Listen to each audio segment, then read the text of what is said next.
For 2 weeks, my son, Owen, hadn't called, and an old father's intuition told me something was wrong. I never expected to find my 8-year-old grandson, Matthew, trembling under a bed, or to hear the cold, dry click of a lock being turned from the outside. He didn't just tell me about a murder, he told me how his own mother did it. It wasn't a loud noise, just the simple click of a deadbolt, but in my mind, that sound rings out like a gunshot. It's the sound that split my life into two halves, the before and the long, hard after. Hello everyone, my name is Scott. Thank you for tuning in. A lot of good friends told me I should tell this story, maybe to get it off my chest, maybe as a warning for someone else out there. I'm not sure yet. But wherever you're listening from, whether it's sunny Florida where the biggest worry is the next hurricane, or a quiet town in the Midwest where the seasons still run the show, I'm glad you're here. It's a strange thing, talking into a microphone like this. If you get a chance, maybe drop a comment and let me know what state you're listening from. It'd be nice to know I'm not just talking to myself.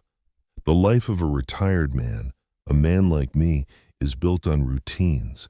They're the girders that hold up your days. 7 a.m., black coffee, no sugar, sitting at the kitchen table.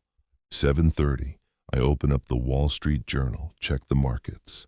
Not because I'm a big player anymore, but because it's a habit, a way to keep the mind sharp. 8 o'clock, I head out to the woodshop in the back. Everything in its place, everything with a purpose. But for the past 2 weeks, one of those routines had been broken. Owen hadn't called. My boy, he always called me on Sunday mornings. Always. It was his own routine, right after he'd take his son, my grandson Matthew, out for pancakes at the diner down on Main Street. Every single Sunday. The first week it happened, I told myself he was just busy. Life gets in the way. We're men, we don't complain, we don't make a fuss.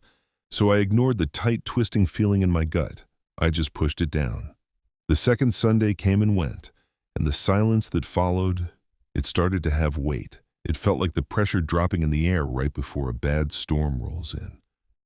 I was in my shop, wiping down my set of Craftsman tools, the same set my father gave me, when I noticed my hand was shaking.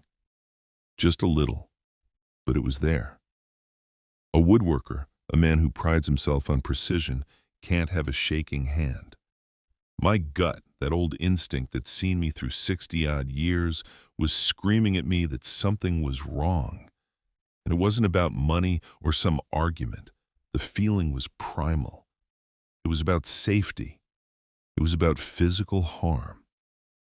I grabbed the keys to my old Ford pickup and drove over to Owen's place. It's not a long drive, one I've made 1,000 times. I remembered the day we put up that white picket fence around his yard years ago. I remembered the sweat, the sun beating down on our backs. "A man's got to protect his territory, Owen," I'd told him, clapping him on the shoulder. That house was supposed to be a fortress, his fortress. But when I pulled up, the first thing I saw was the gate. One of the wooden hinges was busted, leaving it hanging crooked, like a broken jaw. The lawn, which Owen was always so proud of, was overgrown, the grass high enough to soak my ankles. The John Deere mower I'd bought him for his birthday was just sitting out on the porch, a coat of rust already starting to form on the engine block. The front door was unlocked. I didn't even have to turn the knob, it just pushed open. The smell hit me first. It was a thick, awful mixture of old, rotting food and something else. Something I can only describe as the smell of despair. The living room looked like an earthquake had torn through it. The big lazy boy recliner, Owen's chair where he'd watch football every Sunday, was slashed to ribbons, stuffing pulled out and scattered across the floor. The television screen was shattered, a spider web of cracks spreading out from a single point of impact. Everything was wrong. This wasn't just messy. A home shouldn't look like this. This was the aftermath of violence. "Owen?" I called out. My voice sounded small in the dead air. "Matthew?" Only the heavy, suffocating silence answered me. I stepped carefully through the wreckage, feeling the cold of the hardwood floor through the soles of my Rockport work shoes. My heart was hammering against my ribs, a frantic, trapped bird. A part of me, the part that just wanted to go back to my quiet workshop, didn't want to go any further. It didn't want to know what happened here. But a father, a grandfather, you don't get that choice. I made my way down the hall to Matthew's bedroom. The room was work, the curtains drawn tight against the day, and that's when I heard it. A sound so quiet I almost missed it, a faint scratching coming from under the bed. It was followed by a tiny, choked-off whimper. It wasn't the sound of some monster hiding in the dark. It was the sound of a child trying to survive one. My own heart felt like it stopped. I dropped to my knees, the floorboards groaning under my weight, and I peered into the thick black space beneath the bed. In that darkness, I saw two wide, terrified eyes staring back at me. It was Matthew. He was crammed into the farthest corner, his clothes a mess, his face smudged with dirt and tears. I reached a hand out, keeping my voice as low and steady as I could. "It's Grandpa, Matty. It's okay. You're safe now." He crawled out, and as the dim light from the hallway fell across him, I saw it all. He was so thin, his cheeks hollowed out. A faded, ugly-looking bruise was wrapped around his upper arm. But the worst part, the thing that made the blood run cold in my veins, was the door.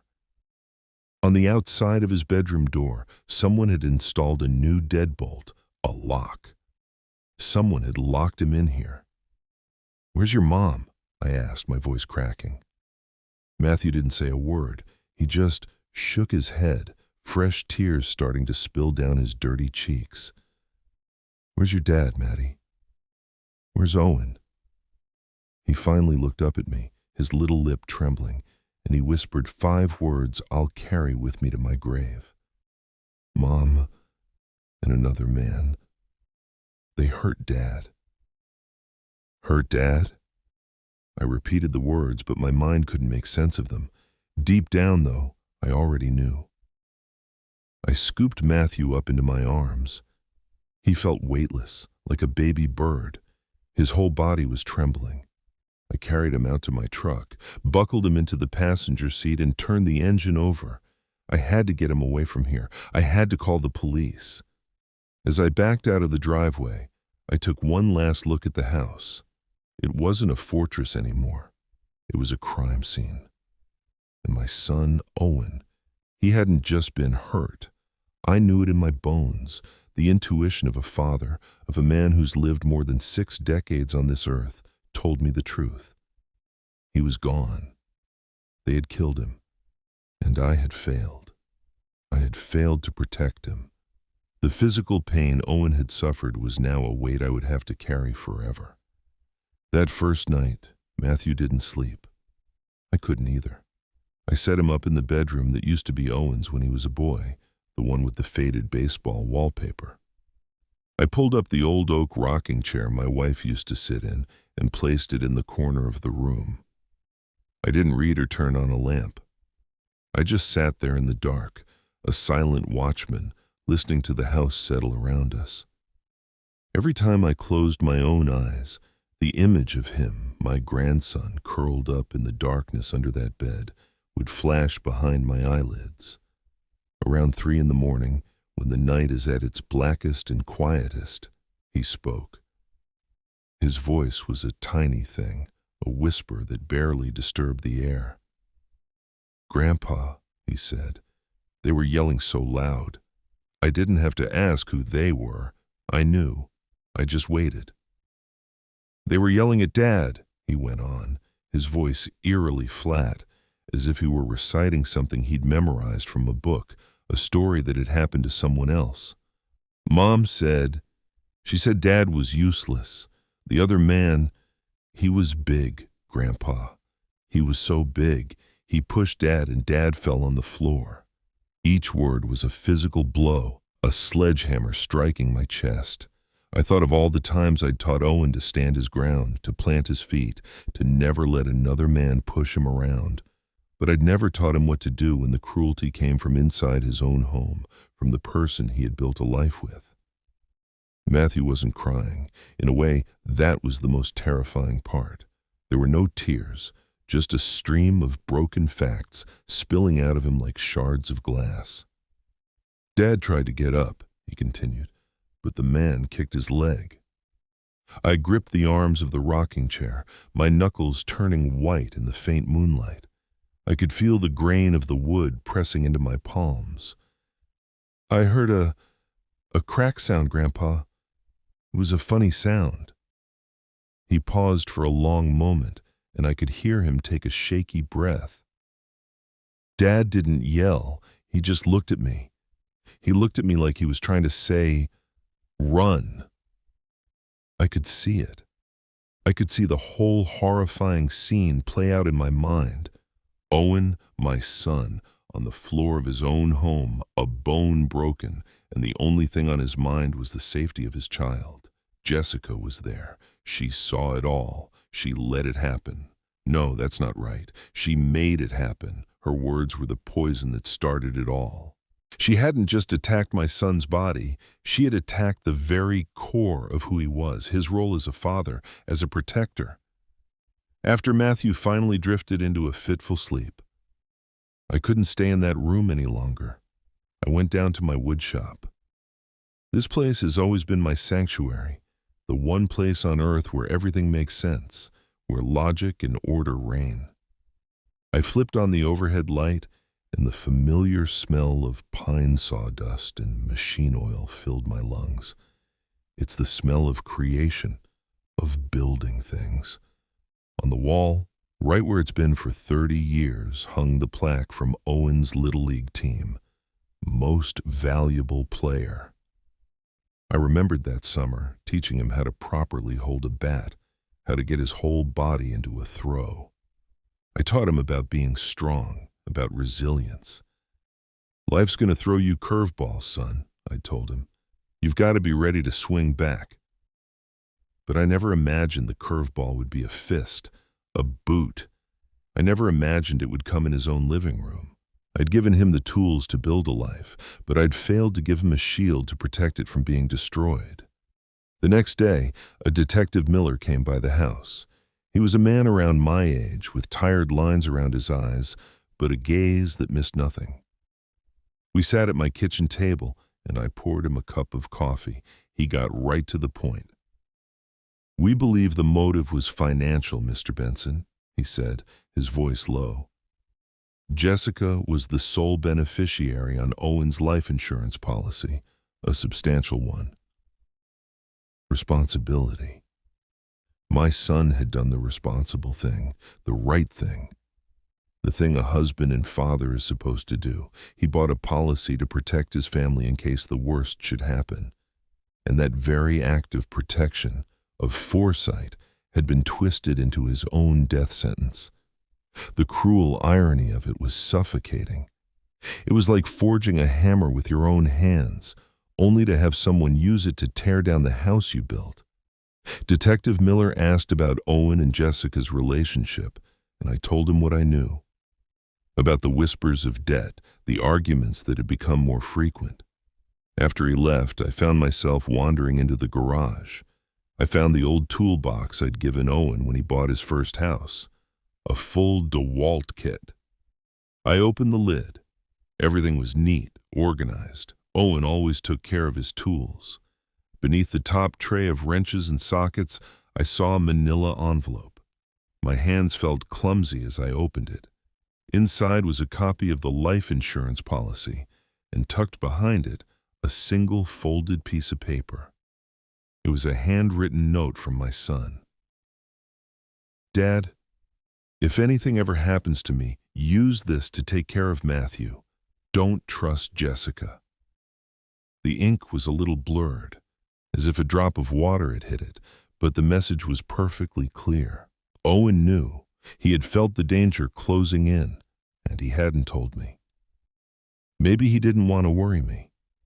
Maybe he was still trying to be the strong man I'd raised him to be, the man who handled his own problems.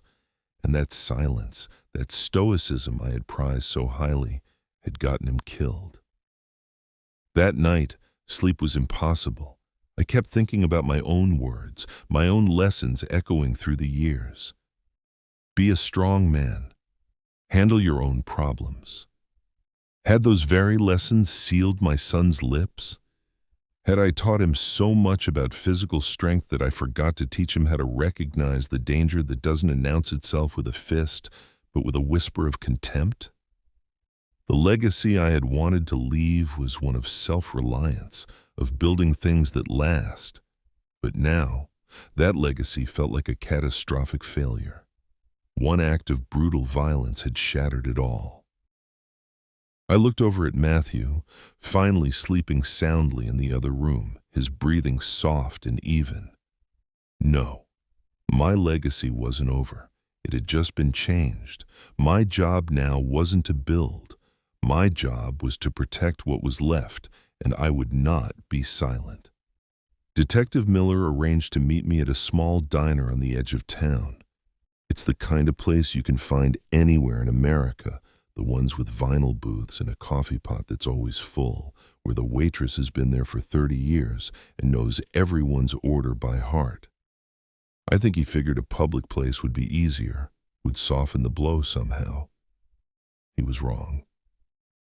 "Mr. Benson," he began, stirring his coffee, though he hadn't put anything in it, "the preliminary report from the medical examiner is in.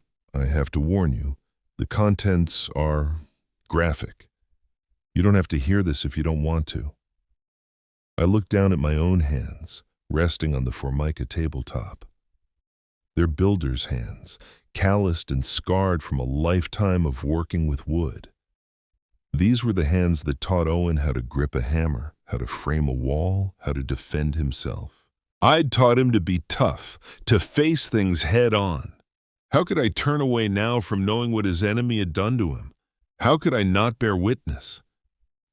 "Just tell me, detective," I said, and my voice sounded strange and distant, like it was coming from across the room. Miller opened his small, worn notebook and began to read. The words were cold, clinical, detached from the horror they described. Cause of death was determined to be cranial trauma and multiple injuries consistent with blunt force trauma. Blunt force, such a polite, sterile term for what it really was. Fists, boots, maybe a baseball bat. He continued, his eyes fixed on the page. The victim presented with extensive contusions on the torso, arms, and face. I closed my eyes, but that only made the images sharper, more vivid. I saw Owen's face, not the one smiling in the photograph on my mantelpiece, but a mask of pain and blood. There were also signs of defensive wounds on the forearms and hands, Miller added, looking up at me for a second. That meant my son fought back. He didn't just lie there and take it. He fought for his life. For a fleeting moment, a spark of pride flickered in the darkness, but it was quickly extinguished by the cold truth. He fought and he lost, and I wasn't there. That thought brought no comfort. It only carved the canyon of my own helplessness a little deeper. Ribs 4 and 5 on the left side were fractured, the detective's voice droned on, as was the right wrist. I could almost hear it, the sickening crack of my son's bones breaking. Each clinical detail was another hammer blow, another piece of my world splintering away. I know about bones. I know about force. I've worked with wood my entire life. I know the incredible pressure it takes to snap a 2x4, to break a piece of solid oak. And now I had to sit there and imagine that same raw, brutal force being applied to my son's body, to his ribs, to his wrist. And Jessica, she had been there. She had watched it happen. Maybe she even cheered him on. She turned my son's home, his fortress, into an arena, an execution chamber. That betrayal, that calculated cruelty, felt sharper and more painful than any physical wound. My hands, the ones that taught him how to build a sturdy chair, how to frame a door so it would hang true forever, could do nothing now but clench around the thick ceramic mug of coffee that had long gone cold. A few days later, they caught the other man. His name doesn't matter. He was just a tool, a weapon that Jessica had aimed and fired. Detective Miller called me at home. "We got a confession," he said, his voice weary. "He's singing, Scott. Said Jessica promised him a cut of the insurance money. He laid it all out. Told us how they tied Owen up. Told us how Jessica slapped him again and again before he started." I stood there in my quiet kitchen, the phone pressed hard against my ear, listening as the detective relayed the killer's words. It was the final piece of the puzzle. It confirmed my worst nightmares and then invented new ones. My son wasn't just murdered, he was humiliated. He was tortured by the very woman he had once vowed to protect. The grief that had been a roaring fire inside me began to cool, to harden, transforming into something much denser, colder, and stronger. It was turning into resolve. Down in my workshop, I have a tool for every job: saws to cut, hammers to drive, planers to smooth. I've always believed that with the right tool, you can fix almost anything. But there isn't a tool on my wall that can fix this. The legal system. That's my workshop now. The ME's report, the confession, Matthew's testimony. Those are my new tools. I can't bring Owen back, but I can make damn sure that the people who caused him such unimaginable physical pain are held accountable. This fight wouldn't be won with fists or force, but with patience and truth. I'm not a woodworker anymore. I'm a witness. And I will make them remember every single detail. You know, I've always believed in things that are built to last. A good oak table, a set of craftsman tools, a promise. It's why I've always put my faith in brands that have stood the test of time. It makes me curious. For you guys who have a workshop, what brands do you put your trust in? Are you a DeWalt man, a Milwaukee guy, or do you still have an old Craftsman set your father passed down? Let me know in the comments. I'd be interested to hear what other like-minded folks believe in. As for me, right now, I have to put my faith in a different kind of system, and I have to hope it was built to be just as durable as the tools I've used my entire life. The new reality of my life arrived the next morning. It didn't come with the familiar roar of a table saw or the sharp scent of sawdust. It came with the soft, nearly silent footsteps of an 8-year-old boy in a house that was suddenly too big and too quiet. I was up at 5, same as always, but instead of heading to the workshop, I found myself in the kitchen, staring into the refrigerator as if the answers were hiding behind the milk carton. Eggs, bacon, milk, the basics. I had to make breakfast. My hands, which could measure a cut to a 64th of an inch, suddenly felt clumsy and foreign. I cracked an egg and half the shell went into the bowl. I decided to make pancakes. It was the meal Owen and Matthew always had on Sundays. A little piece of their old routine I thought I could bring back, but my batter was lumpy, and the first pancake came out blackened on one side and raw in the middle.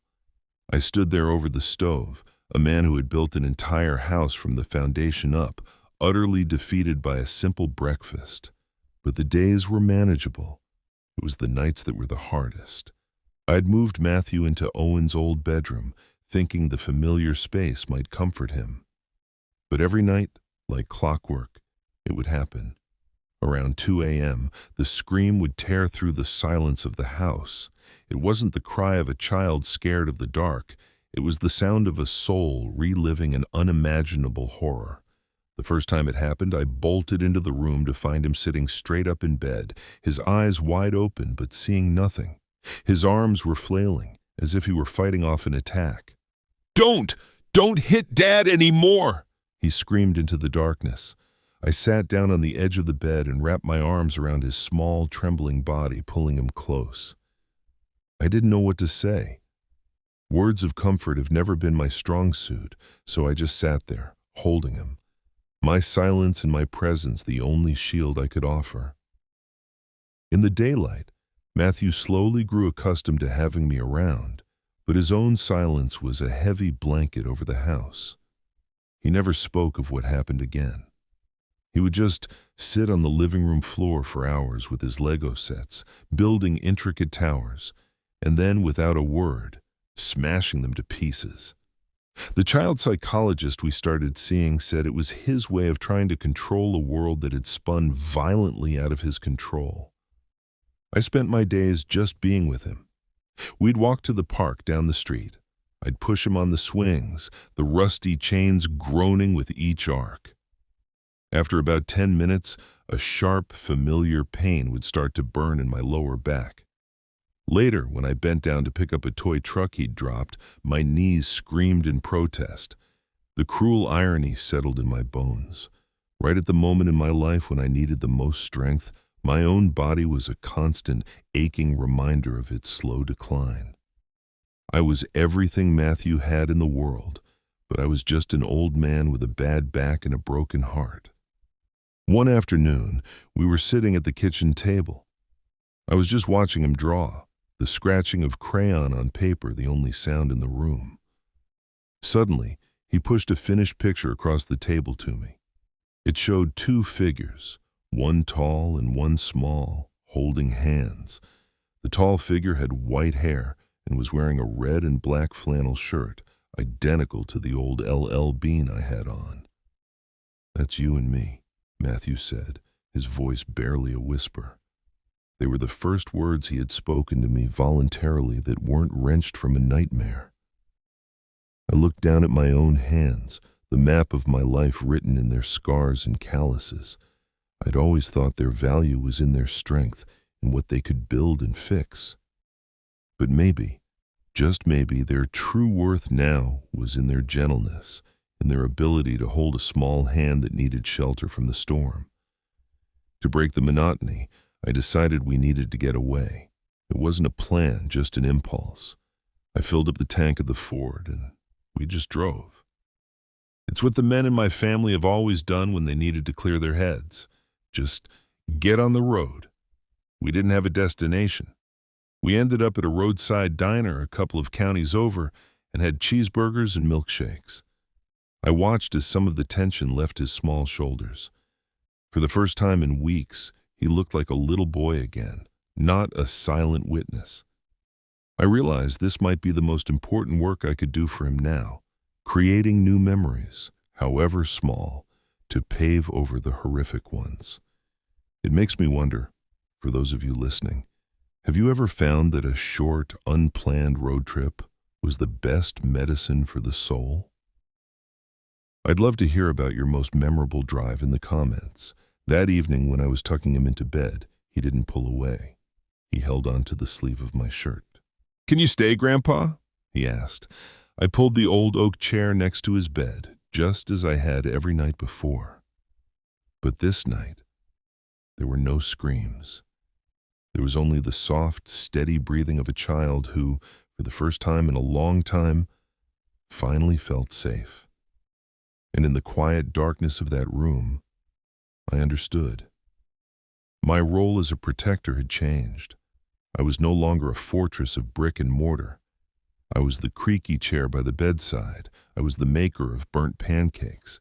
I was a shield built not of muscle and might, but of simple, unwavering presence. And somehow this fragile shield felt like the strongest thing I'd ever built. I'm not a courtroom man. For my entire life, if I had a problem, I solved it with my hands, in my shop, on my own terms.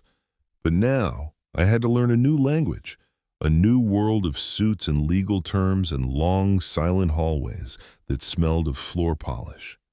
My lawyer, a capable but hurried man named Graves, tried to walk me through it. He explained the bail hearing, what would happen, what would be said. "She'll be there, Scott," he'd warned me over the phone. "Be prepared." But how can you ever prepare for that? How do you prepare to be in the same room as the person who orchestrated the murder of your son? There's no manual for it. That morning, I put on my best shirt, a crisp blue button-down. My late wife, Martha, always said it made me look like a professor. Standing in front of the mirror, I felt like I was wearing another man's costume, an imposter in a world where I didn't belong. The courtroom was cold, and the air was thick with the smell of old paper and disinfectant. I took a seat in the front row, my back ramrod straight against the hard wooden bench. And then they brought her in. Jessica. She was wearing a standard-issue orange jumpsuit, but she wore it like it was just a minor inconvenience. There was no fear in her eyes, no remorse. She scanned the room, her gaze gliding over faces, and when her eyes passed over me, there was nothing. No flicker of guilt, no sadness, not even hatred. Just a flat, chilling emptiness. It was as if I were a piece of the furniture, a coat rack in the corner. In that single, empty glance, the memory of the smiling girl from my son's wedding dissolved completely. In her place was a stranger, a creature who could stand by and watch a man be beaten to death and feel absolutely nothing. That absolute indifference was somehow more terrifying than the violence itself. During the hearing, the prosecutor laid out the preliminary evidence. And then he put the pictures on the projector screen for the judge to see. The photos from the crime scene, the photos from the medical examiner's report. I made myself look. I owed that to Owen. I owed him a witness. I saw the bruises, the wounds I'd only heard described in cold clinical terms. But hearing the words is one thing. Seeing the truth of them in stark color photographs is another. They were the undeniable physical proof of the agony my son had endured. A heavy silence fell over the courtroom. I chanced to look over at Jessica. She wasn't even looking at the screen. She was looking down at her own fingernails, a faint expression of boredom on her face. Something hot and acidic coiled in the pit of my stomach. It wasn't grief anymore. It was pure, undiluted rage. Then Jessica's lawyer stood up to speak. He was a slick man in an expensive suit, and he began to paint a picture of a wronged woman, a grieving mother caught in a tragic situation she didn't understand. He started talking about Owen, hinting that he was involved in shady business dealings, that he'd brought this violence upon his own house, that Jessica was a victim too. I sat there, cemented to the bench, and listened to the effortless stream of lies, and I understood. They weren't content with just killing him once. Now, here in this cold, sterile room, they were trying to kill his memory, his honor. They wanted to twist the narrative until he was someone who deserved what he got. I shoved my hands into my pockets and balled them into fists, my fingernails digging so deep into my palms I thought they might draw blood. I had to stay calm. This was their arena. These were their rules. But the truth, I told myself, the truth was my weapon. The judge, a stern-faced woman who looked like she'd heard every lie a man could invent, denied the request for bail. It was a small victory, a single drop of rain in a drought. As the bailiffs came to lead Jessica away, she looked over at me one last time. And this time, something did flicker across her face, a smirk, a tiny, almost imperceptible curl of her lip. It was there for only a second, but it said everything. It said she thought she was going to get away with it. It said that my son's life and my pain meant less than nothing to her.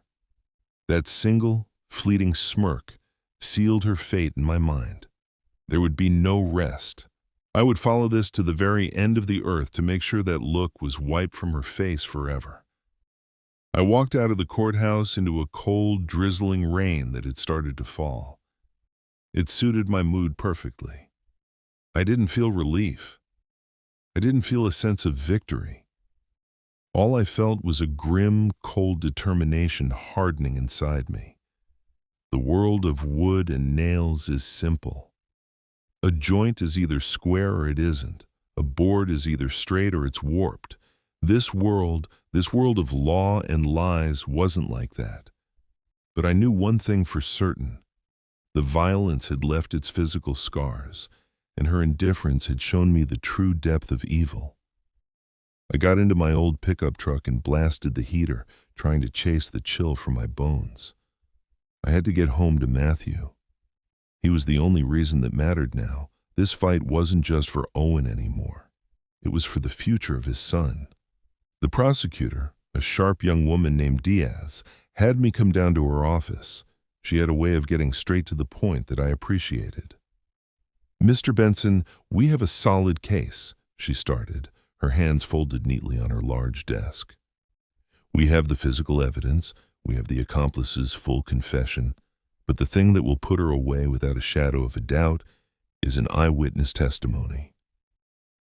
I felt my jaw tighten before she even finished the sentence. I knew exactly who she was talking about. "Matthew's just a boy," I said, my voice coming out harder than I'd intended. "He's been through more than enough." Ms. Diaz nodded, and her eyes were genuinely sympathetic. I could give her that. "I know," she said softly. "And we have specialists, child psychologists who will work with him every step of the way.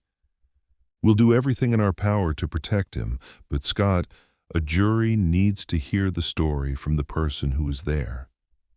They need to see what he saw through his eyes."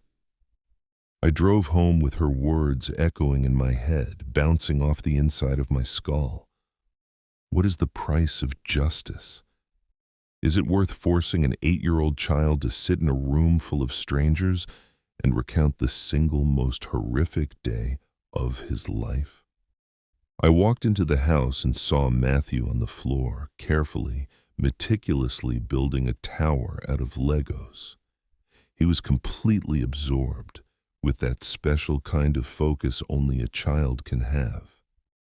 He'd started smiling again lately, small, fleeting smiles that were gone as soon as they appeared. But the other signs were still there. He'd still flinch at a loud noise from the street. He still avoided making eye contact with strangers at the grocery store. The wound was still there, just beneath the surface, trying to scab over. And now the very system I was putting my faith in was asking me to tear that scab off. That night, I couldn't sleep. I went downstairs and sat in my old recliner in the dark, the familiar worn leather creaking under my weight. My mind drifted back to the day Owen and Jessica brought Matthew home from the hospital. Owen had placed him in my arms. He was so tiny, so fragile. "Dad," Owen had said, his eyes shining with a pride that was blinding. "Promise me you'll always look out for him." I promised. A simple promise between a father and a son. What did it mean to look out for him now? Did it mean protecting him from any more pain, shielding him from this? Even if it meant the woman who killed his father might get a lighter sentence? Or did it mean ensuring that the person who stole his dad from him faced the full force of justice so he could grow up in a world where evil didn't win? The promise, once so simple, was now a tangled, impossible knot in my gut. The next morning, I took Matthew out to the small vegetable garden in the backyard. I was showing him how to plant tomato starters, his small hands covered in rich, dark soil. I knew I had to talk to him. I had to try. I kept my voice low and easy. "Matty," I started, kneeling beside him, "you remember those people who came to talk to us, the nice police officers?" He nodded, not looking up from the hole he was digging with a small trowel. "Well, pretty soon they might need you to tell your story one more time, to help your dad." Matthew stopped digging. He looked at me, his eyes clear and deep with an understanding that was far too old for his face. "Will I have to see her?" he asked, his voice so quiet it was almost carried away by the breeze. The question was a knife in my heart. "No," I lied, the word tasting like ash in my mouth. "Nobody. Grandpa won't let that happen." That afternoon, The child psychologist the DA's office had assigned came to the house. She was a kind woman, gentle and soft-spoken. She and Matthew talked in the living room while I sat at the kitchen table, pretending to read the newspaper, my ears straining. I tried not to listen, but I couldn't block out the sound of his quiet, muffled sobs. A wave of profound helplessness washed over me. I was his protector. I had promised to be his shield. And yet here I was, willingly letting a stranger lead him back into his own personal hell, all for the sake of a larger goal called justice. They say being a man, a grandfather, is about making the hard decisions. No one tells you that the hard decisions will make you feel like a complete and utter failure. When the psychologist left, Matthew didn't say a word. He walked silently back to his pile of Legos. But this time, he wasn't building a tower. He was building a wall, a long, solid, impenetrable wall. I understood the message. He was shutting the world out. He was protecting himself. I got down on the floor beside him. "We're going to get through this together, Matty," I said to his back. "I'm going to be with you every single step of the way." He didn't look at me, but after a moment, his small hand pushed a single red Lego brick across the floor in my direction. It was an invitation. An offering. I picked up the brick, my big, clumsy fingers fumbling with the small piece of plastic, and I clicked it into place on top of his wall. We would build this wall together, and when the time came, we would face whatever was on the other side of it together too. On the morning Matthew was scheduled to testify, I dressed him in his best collared shirt. I knelt before him and tied his shoes myself, making double knots like I used to for Owen. We didn't talk much on the drive downtown. I just rested my hand on his small shoulder, a simple, steady pressure that I hoped could transfer some of my own strength into him. The courthouse hallway seemed to stretch on for a mile. The sound of our footsteps echoed on the polished marble floor, a lonely rhythm in the heavy, oppressive silence. We were early, but the hallway was already lined with people, reporters, curious onlookers. Every eye was on us. I could feel their stares like a physical weight on my shoulders. Matthew pressed closer against my leg, his small body trembling almost imperceptibly. This was no place for a child. This was an arena, a place for gladiators, and I was about to lead my little warrior into the center of it. When they called his name and he walked to the witness stand, he looked impossibly small. The bailiff had to help him into the big leather chair, and his feet dangled a good foot above the floor. The prosecutor, Ms. Diaz, was just as gentle as she had promised, her voice soft and reassuring, like a kind schoolteacher. I sat in the front row, my own heart pounding so hard I was sure the whole room could hear it, a frantic drumbeat against the silence. I couldn't make out all of Matthew's words. His voice was too quiet, too shaky, a little boy's whisper lost in the cavernous room. But I didn't need to hear them. I saw the way his hands were clenched together in his lap, his knuckles white. I saw how he steadfastly refused to look toward the defendant's table, where Jessica sat watching him. The entire courtroom seemed to hold its breath, every person leaning forward, straining to catch the whispered testimony of a child recounting a nightmare. And in that profound silence, his tiny voice took on the power of thunder. Throughout his testimony, my gaze was locked on Jessica. She didn't cry. She showed no flicker of remorse. She just sat there, staring at Matthew with an expression of absolute emptiness, as if he were a complete stranger telling a boring story about the weather. That utter lack of feeling, in that moment, was more brutal than any physical act of violence. It was the final, absolute denial of her role as a mother, of her own humanity. She wasn't just a murderer who had killed my son. She was actively trying to render her own child's suffering invisible. In that moment, watching her watch him, I knew with a certainty that chilled me to the bone, that the person I once knew was gone. All that was left was an empty shell. Jessica's lawyer tried to press him, to trip him up with confusing questions about what he remembered, what he thought he saw. But Matthew didn't waver. He just repeated, with a simple, devastating consistency, what he knew to be true.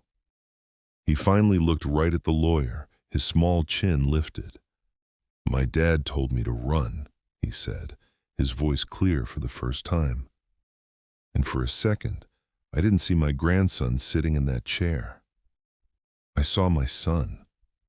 I saw Owen's courage, his final protective instinct, living and breathing through the child he died to save. Owen's legacy wasn't in a bank account or a piece of property. It was right here, in this courtroom. It was a brave little boy speaking the truth despite his own terror to honor his father. When it was finally over, when the lawyers were done and the judge said he could step down, I was on my feet. I walked to the witness stand and helped him down. He looked up at me, his eyes brimming with tears, but his expression wasn't one of weakness. It was one of resolve. I didn't say a word. I just placed my large, calloused hand on the back of his small shoulders, and together we walked out of the courtroom. The weight of my hand was the only promise I could make, the only words that mattered. "I'm here. I'm not going anywhere. I will protect you." We walked in silence through the parted crowd, leaving the whispers and the stares behind us. We had done what we had to do.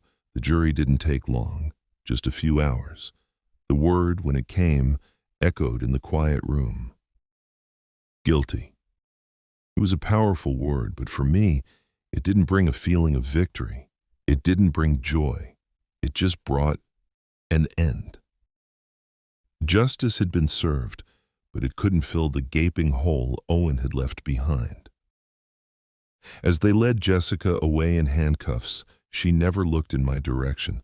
Her blankness was absolute to the very end. The play was over. I reached down and took Matthew's hand in mine, and for the first time in what felt like an eternity, I felt a sliver of peace settle over me. Not happiness, just a quiet, still peace. The great weight had finally been lifted. The first few days after the verdict were strange. The house fell quiet, but it was a different kind of quiet. The phone stopped ringing with calls from lawyers. There were no more trips to the courthouse, no more anxious nights waiting for the next step. The silence wasn't heavy with dread anymore. It was light with relief. In that quiet, Matthew and I started to find a new rhythm. Breakfast at 7, a walk to the park, homework at the kitchen table, simple, ordinary things. But in that ordinary, steady routine, we started to heal. Some days we barely spoke at all, just existed together in the same safe space. And that was okay. The silence was a balm. One Saturday morning, I led Matthew out to my workshop. The air smelled of sawdust and possibility. "I think it's time we built something," I told him, pulling a few pieces of scrap pine from a bin. "What do you think about a birdhouse?" For the first time since that terrible day, a genuine spark of interest lit up in his eyes. He nodded. I handed him a small piece of sandpaper and showed him how to smooth the rough edges of the wood, back and forth with the grain. His small hands went to work with a careful, steady focus. As I watched him, I realized I wasn't just teaching him woodworking.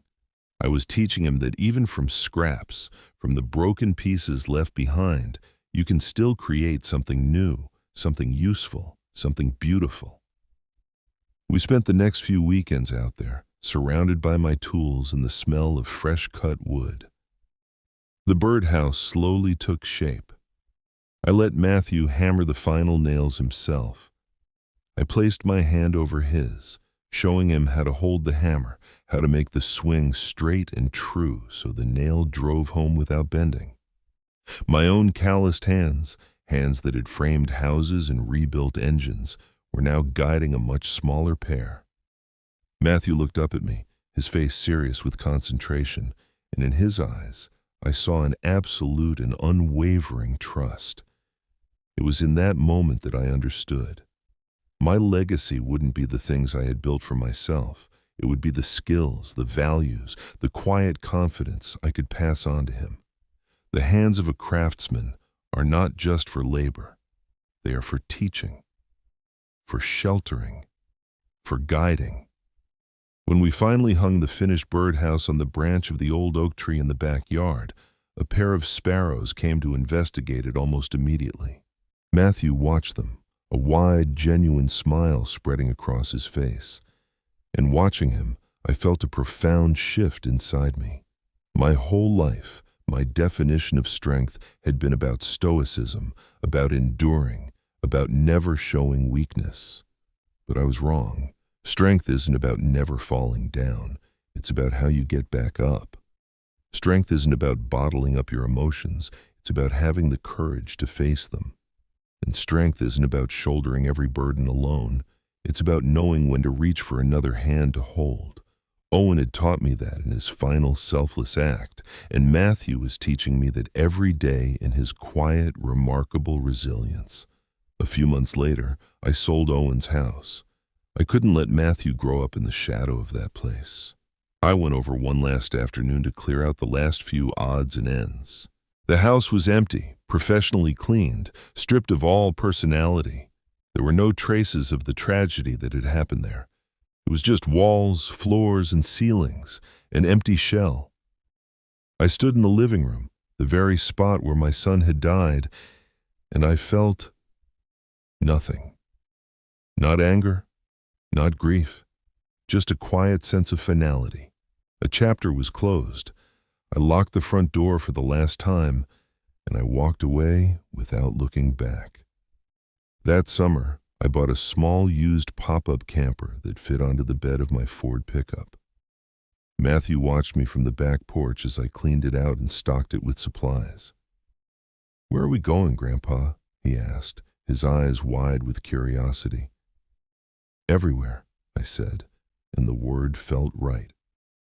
"We're going to see the national parks, Yellowstone, the Grand Canyon, big places, Matty, wide open spaces." I needed to show him that the world wasn't just locked rooms and the darkness under a bed. I needed to show him that it was also filled with majestic mountains, with skies so full of stars you can't count them, with long open roads that stretch out to the horizon. Our journey was just beginning. I didn't know where it would lead. But for the first time in a very long time, as I looked at the open road ahead of us, I felt a stirring of hope. I wasn't just Matthew's guardian anymore. I was his traveling companion, and together we were going to find our way back. A few months after the trial, life had settled into a quiet, predictable rhythm. The road trip had done wonders for Matthew, and for me, too. The wide open spaces had a way of putting things in perspective. Then, one afternoon, the phone rang. It was the prosecutor, Ms. Diaz. After the usual pleasantries, she hesitated for a moment. "Scott," she said, her professional tone softening slightly, "I have another case. It's unfortunately similar to yours. A grandfather is now the sole guardian of his granddaughter after a domestic tragedy. He's lost. Adrift. I was wondering if you might be willing to just talk to him for a few minutes." My first instinct was to say no. I'm not a therapist. I'm a carpenter. What could I possibly have to say to this man?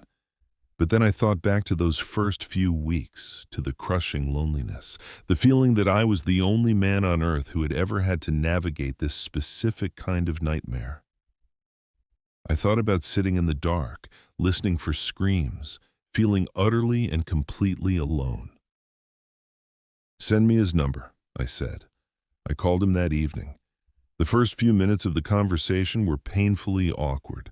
We were two men of a certain generation, strangers who had been forced into an unwelcome fraternity. Neither of us was built for baring our souls over the phone. We talked about the weather. We talked about the price of gas. We talked about anything and everything except the real reason for the call. Finally, I just took a breath and said it. Look, I don't have any grand advice for you. I'm no expert. I can only tell you what I did.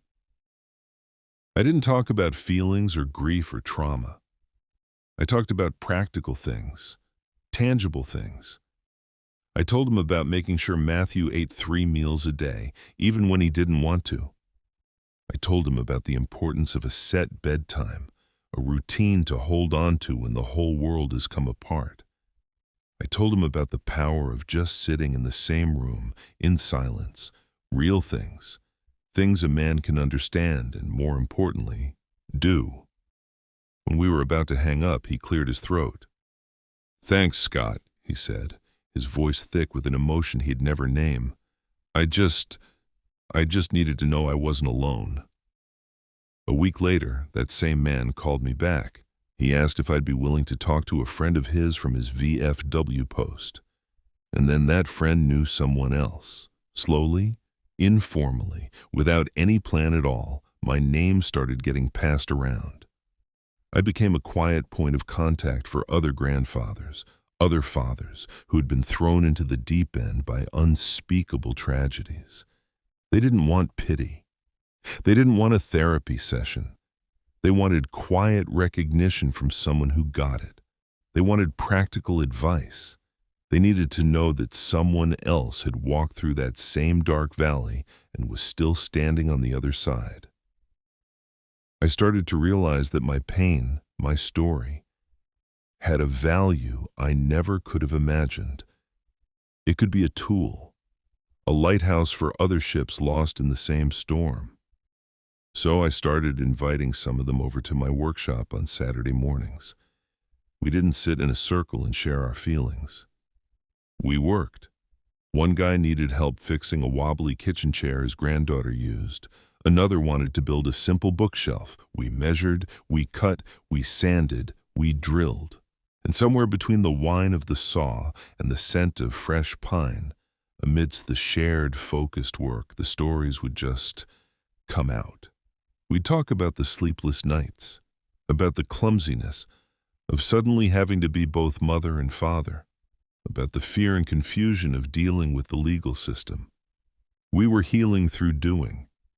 My workshop, my private sanctuary, had become a refuge for others. I realized I was still a builder. My materials had just changed. Instead of oak and pine, I was now working with trust and resilience.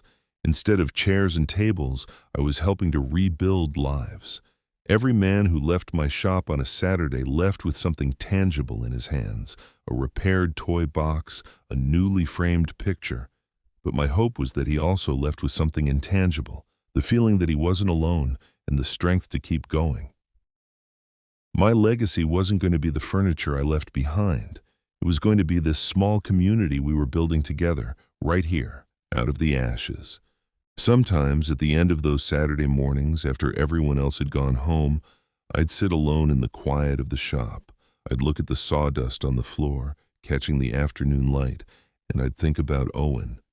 My son's tragedy was the seed from which all of this had grown. His death had given my life a new and profound purpose. That doesn't make the loss hurt any less, not at all, but it gives the pain a meaning. Owen's legacy wasn't just Matthew. It was all of these lives that had been touched, all of these fathers and grandfathers who had found a little bit of light because of his story. And I have to think he would have been proud of that. Matthew is 10 years old now. This morning we went fishing. We went to the same old lake where Owen and I used to go when he was a boy. It was quiet and still, the way only an early morning can be. The only sounds were the soft whiz of our lines cutting through the air and the chatter of unseen birds back in the trees. Matthew's taller now, filling out. The fear that used to haunt his features has been replaced by the easy curiosity of a boy on the cusp of his teenage years. He baited his own hook, his fingers nimble and sure. I sat on my folding canvas chair, my own line slack in the water, not really fishing. I was just watching him. Watching this quiet piece we had fought so hard to win back. Grandpa? Matthew asked suddenly, his eyes still fixed on the little red and white bobber floating on the water's surface. Are you still sad about Dad? The question was so direct, so innocent. There was no pity in it, just a genuine desire to know.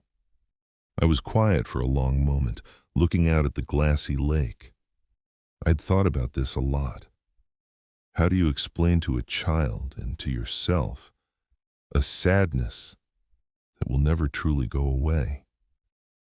Yeah, buddy, I am, I answered finally. That kind of sadness, it's like a scar, Matty. Like this one here on my hand from when the chisel slipped. I held up my hand to show him the pale, jagged line across my knuckles. It's always going to be there. It doesn't hurt anymore, not really, but it's a part of me now. And it reminds me of something important, something I never want to forget. He nodded slowly, seeming to accept that, and turned his attention back to the water, but his question lingered in the air, stirring up my own thoughts. If I could go back in time, back to those first few years, and talk to that version of myself, that stoic, angry man drowning in his own grief, what would I say to him? I'd tell him that real strength isn't found in hiding your pain from the world.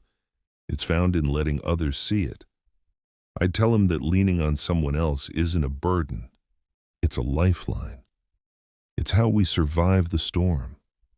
And I'd tell him that the greatest legacy you can ever leave behind isn't a house built with sturdy walls, but a child who grows up knowing, without a single doubt, that he is safe and that he is loved. For most of my life, I believed a man's job was to be both a shield and a hammer. A shield to protect his family from the harshness of the world, and a hammer to build a life for them. I was wrong. Or at least, I didn't have the whole picture. Sometimes, the most important job a man has is to be a listening ear, to be a steady shoulder, to have the courage to admit that you don't have all the answers. And let me tell you, that is a damn sight harder than driving a nail or raising a wall. Suddenly, Matthew's rod bent sharply, the tip diving toward the water. "Grandpa, I got one!" he yelled, his face breaking into a grin of pure excitement. I quickly set my own rod down and hurried over to him, my old knees protesting a bit. I put my hands on his, showing him how to work the reel, how to let the fish run and then pull it back in, slow and steady. It was a good-sized bass, shimmering in the morning sun. Together we worked the hook free from its mouth. "Are we going to keep him?" Matthew asked, his eyes wide. "That's up to you," I told him. "You're the fisherman. It's your prize." He thought about it for a moment, looking at the fish gasping in the net. Then he gently scooped it up with both hands and lowered it back into the water. With a flick of its tail, it was gone. "Let him get bigger," Matthew said, wiping his wet hands on his jeans. I just smiled and ruffled his hair. On the drive home, the late afternoon sun slanted through the windshield, casting long shadows across the road. A deep and settled peace washed over me. I couldn't protect my son from the evil in this world. That is a failure I will carry with me for the rest of my days. But out of that unbearable tragedy, I was given a second chance. I learned how to be a grandfather, a father, a man, in a way I never knew before. We pulled into our driveway, and for a moment, I could almost smell the apple pie my wife, Martha, used to bake. I watched Matthew walk into the house, safe and whole. The road ahead is still long, but we're not walking it alone anymore. And I suppose, in the end, that's all a man can ever really hope for.